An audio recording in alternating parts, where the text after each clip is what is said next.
Good morning বন্ধুরা, আশা করি সবাই ভালো আছেন। এই যে আমি চাটা খেয়ে লেগে পড়লাম কাজে। এই যে ঘর ঝাড়ছি, মানে মাকড় জ্বালাগুলো পরিষ্কার করছি। জন্মাষ্টমী আসছে তো তো মাকড় জ্বালাগুলো পরিষ্কার না করলে মানে আমার একদম মনটা মানছে না। কয়দিন পর পর কিন্তু আমি করতেই থাকি, কিন্তু ওই সেই নোংরা হয়ে যায় আবার। তো মানে অন্যবার আমি কি করি, ওই শ্রাবণ মাস থাকতে থাকতে আমি পরিষ্কার করে নিই। এইবার আমি ভাদ্র মাস পরে গিয়েছে, আমি ঘরটা পরিষ্কার করছি। আমাকে একজন বলেছিল যে ভাদ্র মাসে ঘর পরিষ্কার করতে নেই, মানে ঝাড়াঝাড়ি করতে নেই। তো আমি নিয়মের বিরুদ্ধে গিয়ে আমি এই কাজটা করছি। আপনারা কিছু মনে করবেন না। আর আমি লাড্ডু গোপাল থেকেই আমি ক্ষমা চেয়ে নিচ্ছি যে আমি এই কাজটা করছি নিয়মের বিরুদ্ধে। তো কেউ বুঝোক না বুঝোক, আমার লাড্ডু গোপাল তো বুঝে আমাকে, আমার লাড্ডু গোপাল ঠিক আমাকে ক্ষমা করে দিবে। বন্ধুরা, এই যে অনন্ত এখন লেবু পারবে, মানে গাছে লেবু দেখুন।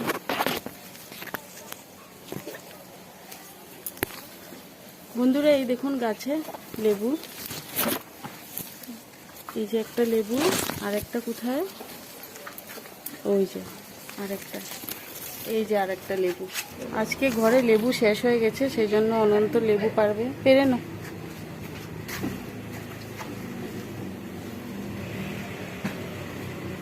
হ্যাঁ, ঘুরে ঘুরে ঘুরে ঘুরে, হ্যাঁ আরেকটা পেরে নো, পেরে নো।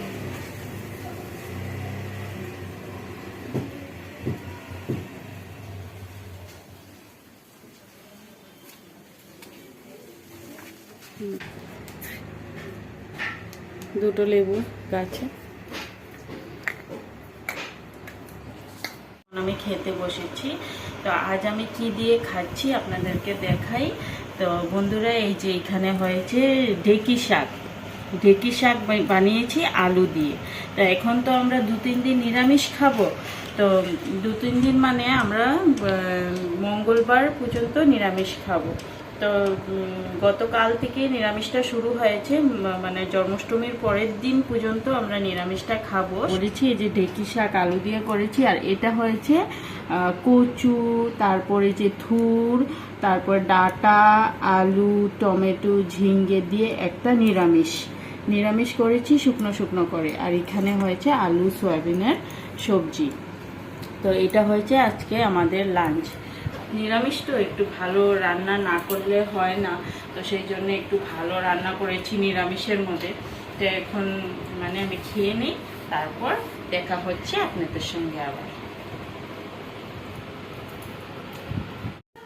দেখুন বন্ধুরা, এই পর্দাগুলো ধুয়েছি, একদম শুকিয়ে গিয়েছে, পুরো শুকিয়ে গিয়েছে। এখন রৌদ্র, এখন বৃষ্টি, ভেবেছিলাম যে আজ তো শুকাবে না। তো পর্দাগুলো একদম সকাল সকাল ধুয়ে দিয়েছিলাম, তো এখন দেখি পর্দা শুকিয়ে গেছে।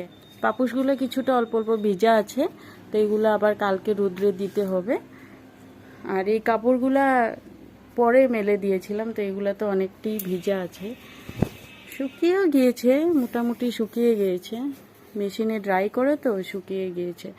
তো এইগুলো কাপড়গুলো আজ ধুয়েছি, আজ তো অনেক পরিশ্রম হয়ে গিয়েছে।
হরে কৃষ্ণ কৃষ্ণ কৃষ্ণ হরে হরে হরে রাম রাম রাম হরে হরে হরে কৃষ্ণ কৃষ্ণ। এখন আমি এখানে বসেছি, আপনাদেরকে মানে কিছুটা দেখাবো, মানে অনন্তর বাবা বাজার করে এনেছে। এখন তো শুধু 2 দিন বাকি জন্মাষ্টমী, তো অনন্তর বাবা মানে আজ দোকান থেকে আসার সময় মানে কিছুটা করেছি, আবার কাল করবে, পরশুদিনও করবে। তো এইভাবে কিছু কিছু করে বাজার করে আনবে, তো একসঙ্গে তো সম্ভব নাই। তো আমি ব্যাগ থেকে সব বের করে নিয়েছি। তো প্রথমে আমি আপনাদেরকে দেখাচ্ছি বন্ধুরা, এই যে দেখুন, এই যে এই কড়াইটা আনা হয়েছে। দেখুন বন্ধুরা কত বড় কড়াইটা, লোহার কড়াই আনা হয়েছে। আমার কড়াইটা ছোট ছিল, আগের যে কড়াই ছিল এটা অনেক ছোট। আমি নিজের হাতে ভোগ রান্না করে যে গোপালকে দিতাম, তো কড়াইটা অনেক ছোট। তো গত বছর বড় চুলা আনা হয়েছে, তো গত বছর বাইরের থেকে কড়াই এনে রান্না হয়েছিল। তো এবার আমি নিজের কড়াই এনে নিয়েছি। তো বন্ধুরা এই কড়াইটা যে আমি এনেছি, ওই যে গোপালের মানে যে আমার যে ঘরে পূজা হয়, যে দক্ষিণার টাকাটা মানে জমা করতে করতে আমার ঠাকুরের 1500 টাকা হয়েছিল। তো 1500 টাকা হয়েছিল, আমি আজ অনন্তর বাবাকে দিয়েছি। অনন্তর বাবা 1500 টাকা দিয়ে মানে আমি বলেছি যে 1500 টাকা দিয়ে একটা কড়াই তুমি হলে মানে দেখো, যদি পাও তো এনে নিও। তো অনন্তর বাবা গিয়ে এই কড়াইটা, এটা কিন্তু অনেক দাম নিয়েছে, এটা 2200 টাকা নিয়েছে লোহার কড়াইটা। তো 11 কেজি 2200 টাকা নিয়েছে। তো বাবা নিজের থেকে কিছুটা টাকা মিলিয়ে তারপর এই কড়াইটা আনা হয়েছে। তো এই কড়াইটা হয়েছে 2200 টাকা। আর এই যে লোহার খন্তিটা আনা হয়েছে, এই খন্তিটা অনেক হেভি, খন্তিটা অনেক ভারী, তো অনেক পছন্দ হয়েছে আমার। এই খন্তিটা নিয়েছে আপনার 250 টাকা। এই খন্তিটা 250 টাকা নিয়েছে। আর এই ঝাঁঝরাটা 350 টাকা নিয়েছে। আমি ভেবেছি খন্তিটার দাম বেশি হবে, কিন্তু খন্তিটা তো লোহার দাম বলে কড়াই ওটা কেজি হিসাবে হয়, তো লোহার দাম মানে কম আছে আর স্টিলের দাম বেশি, সেই জন্য এটার দাম বেশি নিয়েছে। এটা 350 টাকা আর এটা নিয়েছে 250 টাকা। তো এটা হয়েছে এবার ঠাকুরের জন্যে আমি এই জিনিসটা গড়িয়েছি, ঠিক আছে। চুলা আনা হয়েছে, এগুলা ভিজা আছে, এখনো শুকোতে হবে। তো কাল রোদে দিয়ে এগুলো শুকিয়ে নিব।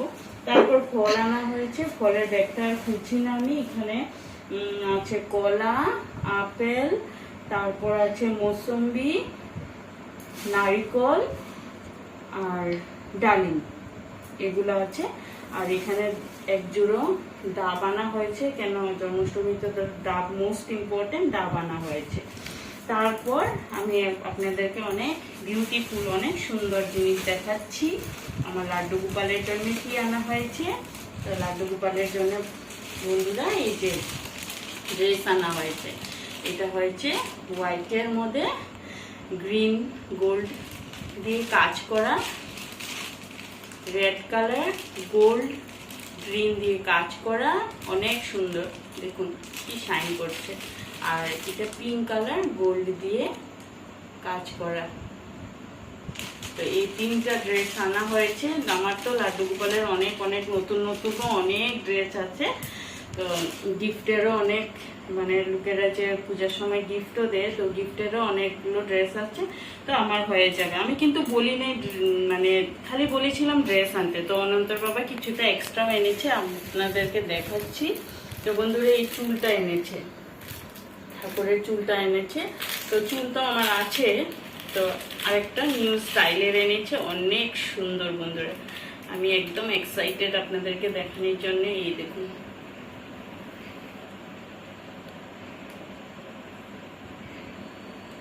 এখানে লাগাতে, দেখুন দেখুন বন্ধুরা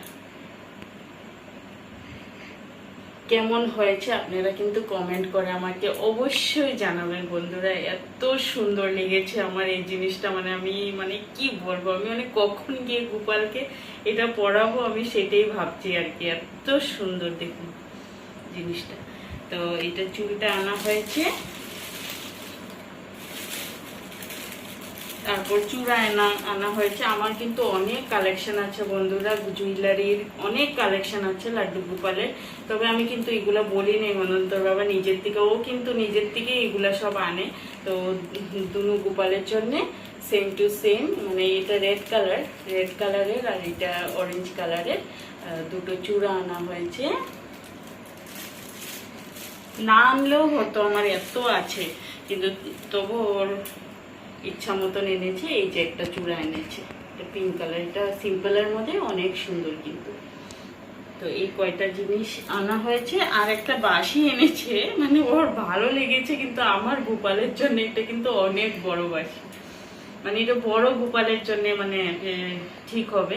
তো এটা কিন্তু আমার গোপালের জন্য অনেক বড় বাঁশি এনেছে, তবে কিন্তু অনেক সুন্দর।